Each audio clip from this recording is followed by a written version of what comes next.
captivating news from Liberia and other parts of the world.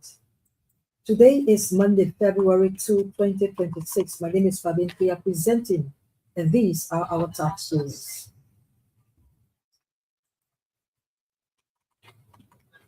Central Bank of Liberia maintains monetary policy rate as inflation eases and economy strengthens. Liberia declares intention to lead African Union Peace and Security Council.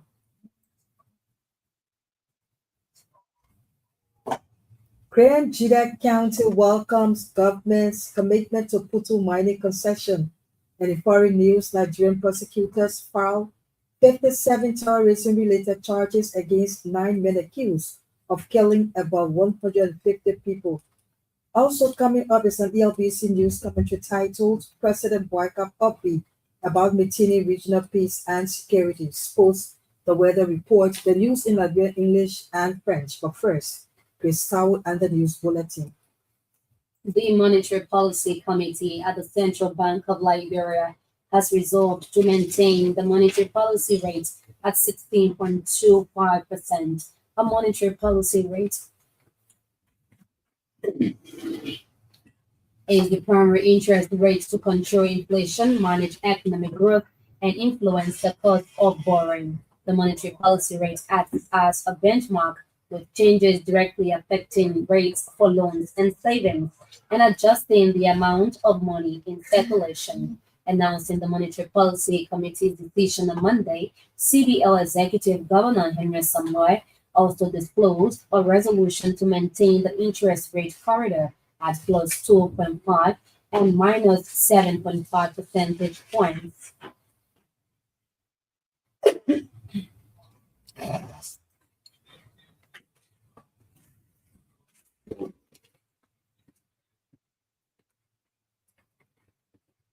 Governor Samoei said the Monetary Policy Committee is taking decision to maintain reserve requirement ratios at 25% for Liberian dollar deposits and 10% for US dollar deposits. The Central Bank of Liberia Executive Governor acknowledged that improved microeconomic conditions are supported by the tight monetary stance, fiscal consolidation, and the build-up of reserves. Meanwhile, the Central Bank of Liberia Monetary Policy Committee says inflation declined faster than anticipated while growth strengthened in the last quarter. With stability gradually being restored, the committee said its focus is now on policy actions that will gradually shift towards consolidating the gains made and support stronger real sector recovery. Addressing the news conference on behalf of the Monetary Policy Committee on Monday, CBL Executive Governor Henry Samoei promised to adopt evidence-based policy actions to achieve the bank's core mandate of price and financial system stability. Governor Samoei expressed satisfaction over the positive performance of the Liberian economy in the fourth quarter of 2025. According to him, economic activity was on track to achieve the estimated real GDP growth of 5.1%, revised upward from the earlier projection of 4.6%. Governor Henry Samoei said the outcome was supported by stable microeconomic conditions, sustained fiscal spending, strong private sector output, particularly in the mining sector, and resilient consumption demand. Liberia is vying for a seat on the African Union Peace and Security Council for the period 2026 to 2028, representing the Western region. The elections will be held during the 48th Ordinary Session of the African Union Executive Council, scheduled for February 11 to 12, 2026, in Addis Ababa, Ethiopia. In a statement, the Foreign Ministry says Liberia's decision to vie for the seat reflects its enduring commitment to the principles of peace, security, and solidarity across Africa. The country's candidacy comes at a pivotal moment as Liberia is serving as a non-permanent member of the United Nations Security Council for 2026-2027 term. This dual role offers Liberia a rare and strategic opportunity to harmonize the work of the AU PSC with that of the African members of the UNSC, the A3 ensuring that Africa's voice is amplified and coordinated in global peace and security deliberations. If elected, Liberia will bring wealth of experience to the AUPSC, contributing practical insights into conflict resolution, institution building, and reconciliation. Grand Jide County District 1 Representative Jeremiah Sukan has welcomed government's decision to reactivate the Putu mining concession. A week to President Joseph Boakai's annual message, Representative Sukan during a town hall meeting, the Vice President Jeremiah concurred for the reactivation of the Putu concession.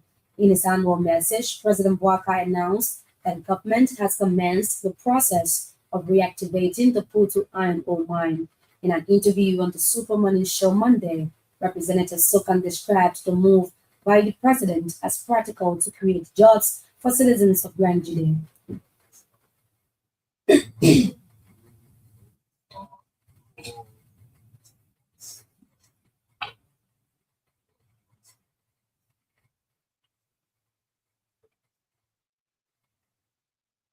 Representative Jeremiah Sukan said President Bwakai's announcement about Putu concession reactivation was a demonstration of leadership and law for his people. Meanwhile, Representative Sukan said the reburying of former President Samuel Kanyando has left indelible mark on the minds of Grenjidans. At the same time, Grenjida County Superintendent Alex Grant and Senator Yaya Nimley have mutually resolved their long-standing disagreements in the county. During a visit of the Vice President to Grand Jide, Senator Nimley publicly called for the dismissal of Superintendent Grant. The Grand Jide County Senator accused the superintendent of gross disrespect, taking unilateral decisions, and being unable to unite the county.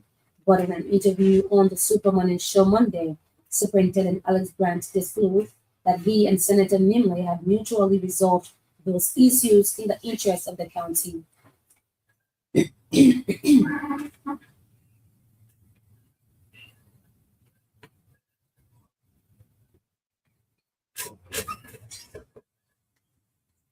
Superintendent Grant stated that the peace was brokered by Representative Mary Johnson of District 2, Grand Jide County.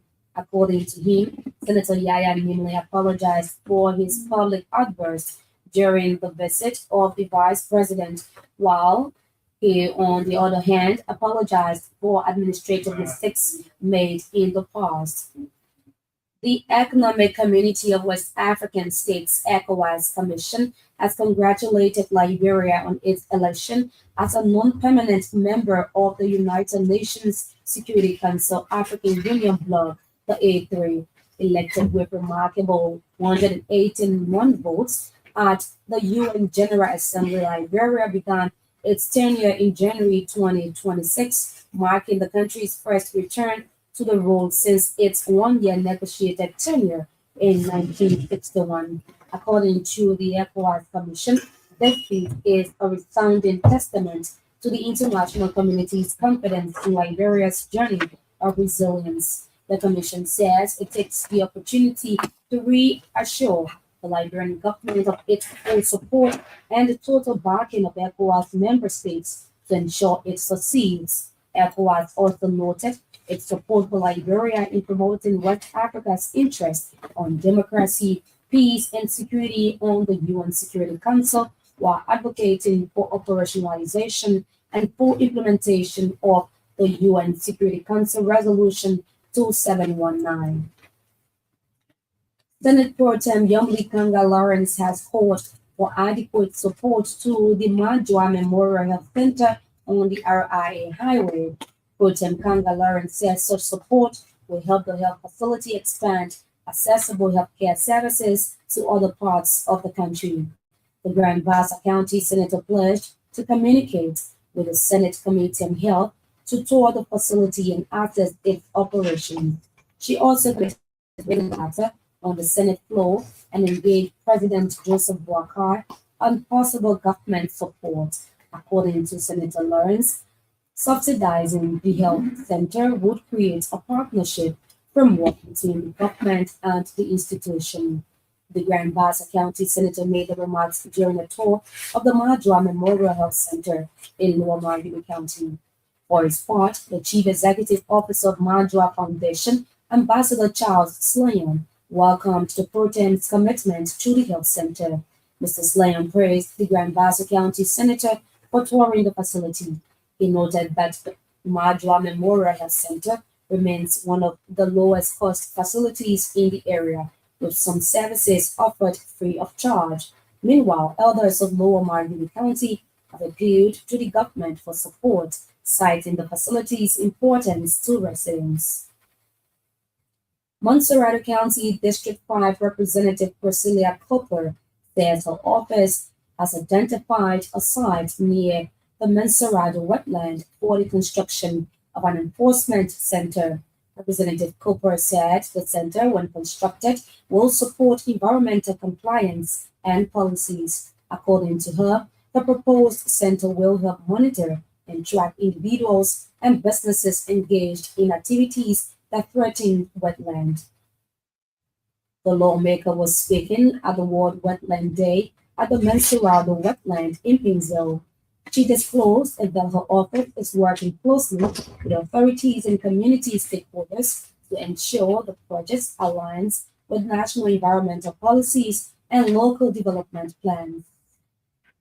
The Press Union of Liberia has constituted a nine-member ad hoc committee of inquiry.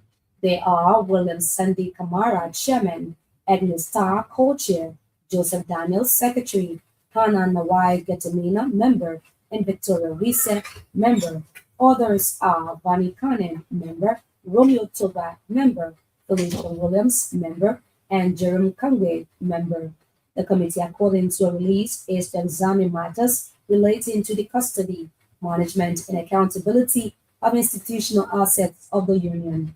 It is also mandated to inquire into, verify, and document and make recommendations regarding both tangible and intangible assets of the Union. The Education Ministry has commenced a two-day digital learning platform engagement in Montserrat County. The event aims to strengthen literacy and numeracy skills among students in grades 1 through 3. The engagement taking place in Burrillville follows similar activities conducted across 14 other counties. The strategy, communications, and impart consultant Salome Hackman said the platform provides students with video lessons, audio lessons, assessments, quizzes, and educational games curated by top teachers. Madam Hackman added that the initiative is inclusive, allowing children with disabilities to access lessons through sign language interpreters and other accessible methods. And the Ministry of Transport has decommissioned all old license plates and introduced a new family of plates. The move is part of efforts to strengthen public safety law enforcement and administrative efficiency. At the launch ceremony on Monday, February 2, 2026, Deputy Transport Minister for Land Transport, Rudolph Nard, stressed that the new plates are designed to meet rising traffic demands and modern security needs. Deputy Minister Nard noted that each plate is made with high quality retroreflective materials to improve visibility and aid enforcement. He highlighted that the plates are digitally linked through the ministry's automated driver's license and vehicle registration system, ensuring tighter integration between registration, identification, and compliance. Great. So, and the news bulletin, one of the top stories. Liberia declares intention